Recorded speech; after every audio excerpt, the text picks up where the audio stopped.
Okay then, so the third video about judicial philosophies, it should say philosophy 3, not 2 at the top, is called Originalism or Textualism. Now, essentially what this is, it's conservative activism.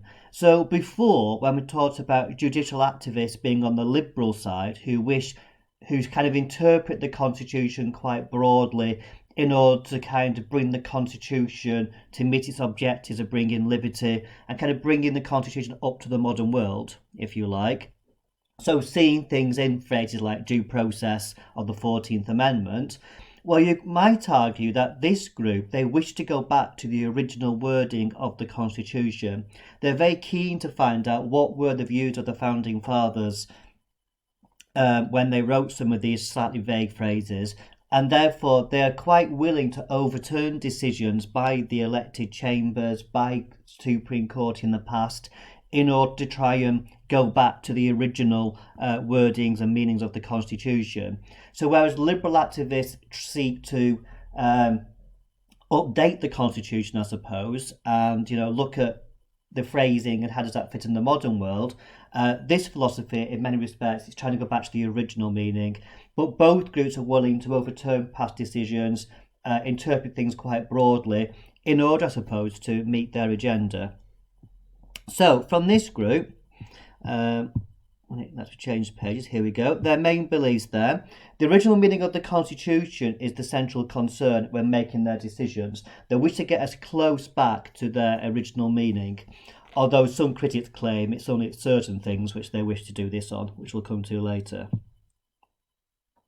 If past laws or past rulings go against the original meaning of the Constitution, they are more than happy to use judicial review to overturn those previous decisions. So none of the fear which restrainers have regarding this, where they don't like to make big changes, don't like to overturn decisions, this group, like the liberal group, are more than happy to use judicial review for what they think is the true interpretation. And as I said, sometimes they're known as conservative activists. So if you see the phrase, evaluate the view that the Roberts Court can be considered a conservative activist or something, then its meaning is the Roberts Court, are the conservatives on that court seeking to use judicial review in order to overturn decisions to go back to a more original meaning or a more conservative thinking view of the Constitution. Okay, if you want an example of judicial originalism in action, there's this gun case, DC versus Heller 2008. It's quite a famous case.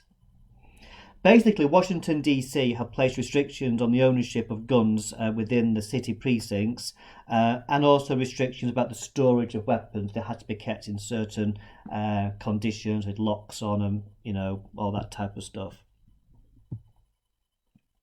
Obviously, the Second Amendment of the Constitution plays a part on this. It's a gun issue.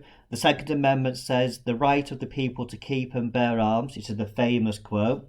But then what people don't always add on is the second part of the quote, which is about in order to provide for a well-regulated militia. Now, the late Justice Scalia, who actually was a great friend of Ginsburg, he was a great conservative originalist. He died in 2016. He sought documents, or he cited documents in his decision over this phrase, a well-regulated militia.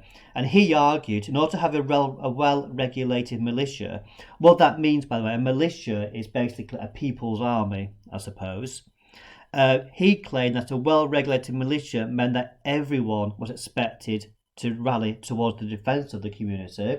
And if everyone was expected to join this people's army to defend the community, then everyone must be able to have arms. Therefore, any restrictions on guns were unconstitutional and went against what the Founding Fathers wanted.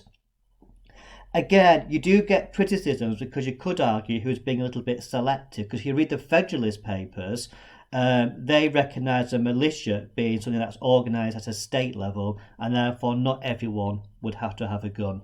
But of course that bit didn't fit into his particular view, so that was kind of ignored. So again, it's a bit like the liberal activists, they can be accused of only doing these things to fit into their own agenda. So the consequence was from Scalia's argument that all restrictions on the Second Amendment are unconstitutional. Therefore, any gun regulation, anything restricts gun ownership is null and void in his point of view. Judges who share this view, very much so, is Justice Clarence Thomas on the top here. He was appointed by George H.W. Bush. He's very much on this originalism point of view. He often writes his own opinions, which are more critical of whatever decision has been made, very much from this originalist point of view.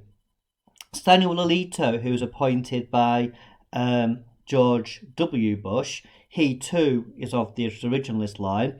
And I've also put in Neil Gorsuch as well, because there's been a number of cases where he seems to have sided on written joint decisions with Thomas on this kind of area. Again, it's probably a little bit too soon to tell for Gorsuch, but he does seem to be in this kind of, what the word is, orbit, is that the right word? He's in this kind of family of judges, I would argue.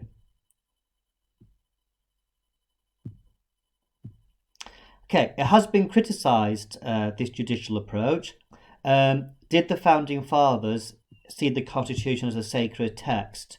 Thomas Jefferson did say laws and institutions must go hand in hand with the progress of humankind, or human mind, which suggests that Jefferson saw the Constitution as a living document, which would then fit in more with that liberal activist point of view, and therefore will be a criticism of these judges who want to go back to 1787.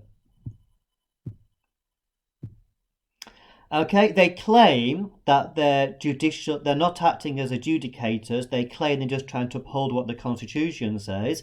But as I said before, they are a little bit pick and mix on the issues which they do decide to go back to 1787. And so therefore, I think I would argue, or a criticism is made, is that they're not actually some neutral adjudicator. They actually do have their own agenda. Many of them claim, well, if you want to change, you're unhappy about our decisions about guns and stuff, then change the Constitution. But as we know, that's really difficult to do. And many liberals point out that amendments are very hard and very difficult, and lots of people's freedoms could be, threatened in that time it takes. And as I said before, liberals like Scalia and Thomas seem to abandon this philosophy when it suits them. So, for example, let me just bring the screen down so you can see it.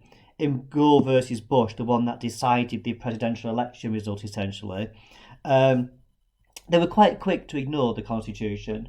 The Constitution very clearly says it's the states that do the counting, it's the states that decide, the progress of elections and stuff, but because it didn't suit them, they ordered the state of Florida to stop counting. So they do tend to, again, about the liberals as well, I suppose you could argue, they do tend to use it as and when it suits them. And a central question which many people have is, what is the view of the new Associate Justice, Amy Coney Barrett? She was only on the lower courts for 2 or 3 years. So it's not like there's a massive number of cases where she decided upon. She's certainly not a judicial activist, but will she prove to be a restrainer or this more kind of originalist kind of point of view? That is kind of the central question. Certainly what can be argued is that Trump has made the court more conservative. Because before Trump appointed Amy Coney Barrett, the Supreme Court had 4 liberal judges, Ginsburg, Mayer, Sotomayor, and whichever one I've forgotten.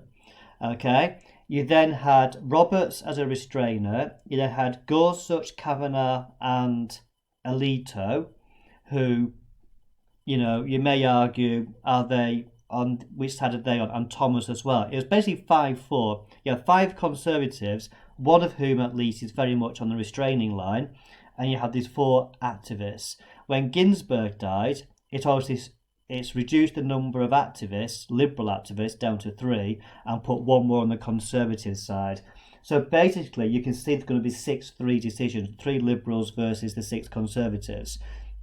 Roberts may side a bit more with the liberal activists, possibly, and saying he's being restraining and stuff, but it has definitely made the court much more conservative, her appointment on the court. Right, a few little odd bits and bobs I found. I can't remember which organisation does this. There's an organisation which tracks the decisions made by judges to decide whether being liberal or conservative in the judgments which they make. And this is quite nice. It kind of shows the passage, I suppose, of judges. So Clarence Thomas has now been on the longest, 1990, and you can see he's always been pretty conservative. Actually, a little bit less so recently, but pretty much on that very conservative end. Alito as well. Gorsuch is a bit in between, but interesting how Roberts, this judicial restrainer, is much more near this zero, meaning, you know, is a bit conservative, but not massively so. And Kavanaugh as well, they put as a very similar kind of position. So Kavanaugh may actually end up being more of a restrainer, but obviously time will tell. And then the more liberal side, obviously we've got the late Ginsburg down here, but Sonia Sotomayor has actually in recent years been a little bit more liberal than Ginsburg. And then Kagan and Breyer, again, on that liberal side, but a little bit more towards the centre. So you can see with the death of Ginsburg, they've actually lost one of these very liberal judges.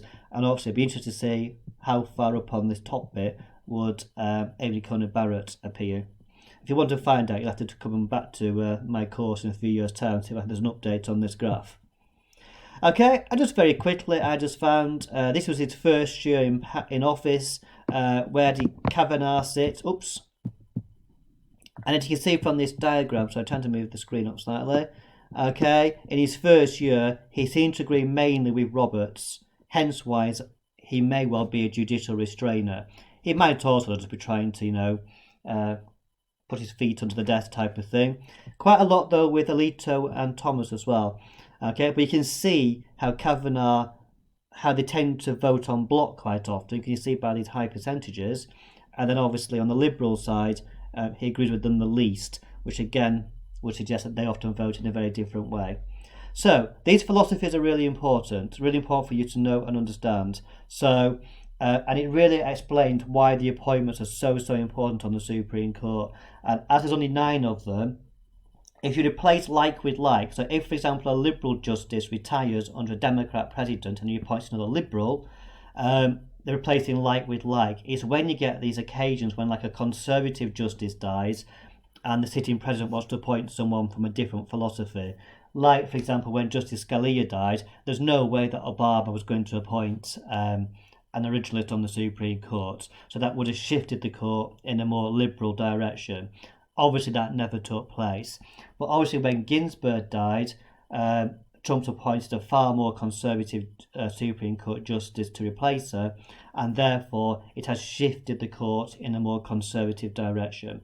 But time will tell. We'll see what happens in the next 4 years. But it does show that these philosophies are really important. And because so much of the Constitution is quite vague, not entirely clear, it does allow these judges to have a real big influence and say about what they think is the meaning of the Constitution, and then obviously how they've, as a consequence, used judicial review.